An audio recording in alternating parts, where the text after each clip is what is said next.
Stick around and I'll give you a lesson on how to be a sore winner. It was 1573 and the 3-year truce between Oda Nobunaga and Rokkaku Jotei shattered. You see, after Nobunaga rammed Ashikaga Yoshiaki into the shogun's seat, they immediately butted heads. Nobunaga wanted his own Muppet shogun, but Yoshiaki did not want to be a Muppet. He wanted to be a real boy. He asked Nobunaga softly, "Maybe you could be like my second in command, maybe?"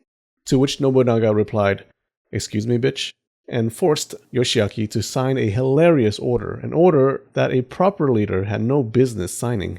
Among other things, the document said Nobunaga could read all of Yoshiaki's letters to make sure he wasn't running his mouth about Nobunaga to his friends. The document also said that all previous orders by the shogun were null and void. That's right, he signed a document saying, "Yeah, just forget everything I ever said in the past." And finally, the most important provision said that Nobunaga could make any and all decisions without the approval of the shogun. Nobunaga may as well have slept with Yoshiaki's wife, then cut off his shogun nuts. He was unmanned. To be fair, poor Yoshiaki really didn't have a choice. He had no army. Now you would think that signing away all of your power would make you mad. And you'd be right. Yoshiaki was furious, and all that blood rage must have flowed down and enlarged his katanas, because he took the initiative to secretly plot with Nobunaga's enemies. There were many. Naturally, Nobunaga found out. He wasn't happy, and when Nobunaga wasn't happy, he made sure his enemies weren't happy either. Rokkaku Jotei took Yoshiaki's side. He brought along his allies Iga and Koka. In the 3 years of their truce, Iga and Koka replenished their forces and were eager for a rematch with Nobunaga. Omi province was a battlefield that year. At this point, besides Jotei, Nobunaga was fighting against an impressive list of enemies, including the Takeda, Ikko-Iki, Azai, and Asakura. Remember, the leader of the Azai was Azai Nagamasa, Nobunaga's own brother-in-law. The Azai were longtime allies of the Asakura. When Nobunaga decided to attack the Asakura, Azai Nagamasa turned on Nobunaga and came to their defense. Alright, now, being a loser, Yoshiaki began to lose. Yoshiaki lost a strategic castle in Ishiyama, then one in Nijo. At some point, Yoshiaki ran to Makinoshima Castle, hoping to hide there until Nobunaga's enemies defeated him. It was a strong plan, until Nobunaga marched to his hideout and confronted him. Yoshiaki fought for a day, decided it wasn't worth it, and surrendered. I'm not sure if he knew it at the time, but he didn't just surrender the war. He surrendered his clan's greatest legacy. His defeat marked the end of the 250-year-old Ashikaga shogunate. So Yoshiaki did become famous for something after all.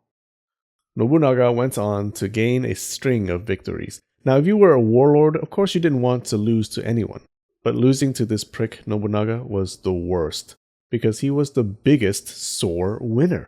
After smashing the faces of the Azai and Asakura beyond all recognition, Nobunaga took off the heads of their 3 leaders. He displayed the heads on spears for the public to enjoy. Quality family entertainment. He then ordered the heads cleaned to the bone and lacquered with gold and silver so that he could use them as sake cups. Now, the practicality of this is questionable since there would be holes where the sake could leak out of, and skulls are way too big, too cumbersome. You'd have to slice the top of the skull and make that the cup, but then you'd have to make sure that piece could balance on a table. Depending on the skull shape, you may have to stick something to the bottom to ensure it could stand. I would have just coated the skulls in iron and used them as maces. Nobunaga then beat the Koka into submission, ending the Koka Confederacy. Surprisingly, he didn't treat Koka that badly. He must have thought they were alright. Well, he did go around destroying all their castles and forts, but other than that, the Koka army joined Nobunaga's military, and from that point on, you hear glowing accounts of Koka troops participating in Nobunaga's country clobbering campaign. We must note that Koka's ally, the Iga Confederacy, did not submit to Nobunaga. Their alliance was broken, and as we'll see later, Koka will take part in Nobunaga's future invasion of Iga. After the loss of his Koka ally, Jotei holed himself up in a castle in Ishibe. Seeing a wounded enemy, Nobunaga pounced and laid siege to the castle. After years of fighting losingly, Jotei secured one final loss and surrendered. and Omi province became firmly nestled in Nobunaga's bloody fist. After beating Jote, Nobunaga decided it wasn't enough. The Rokkaku had a family temple that Jote was super proud of, called Chojuji. Everyone knew of this temple. He would show guests around all the time. His allies, the Koka, visited enough to be familiar with it. So it would have been a dick move for Nobunaga to torch this temple, right? Don't worry, he didn't. Instead, he dismantled the temple and used its parts to create his own temple, Sokenji. He recreated many buildings of the old temple in the Sokenji so that Jote would recognize familiar sights as he walked through the new temple, reminders of what he had lost. The Sokenji resided within a grand castle that Nobunaga built, his new seat of power, the legendary Azuchi Castle. It had a huge 7-story keep, a symbol of his might. Now, Nobunaga's a massive dick to his enemies, but you gotta respect the thought he put into his dickery. One day, he held a New Year's banquet at his new Azuchi Castle and invited the Koka leaders. This was an opportunity for the Koka leaders to visit Sokenji and see the familiar buildings of the temple again. It was nice, but at the end, Nobunaga charged them all a fee for the temple visit. He himself collected the coins from each person. The symbolism was perversely poetic. The Koka previously had freedom. They lived under no one. The temple reminded them of that. But in the end, everyone had to pay up. And Oda Nobunaga always came to collect.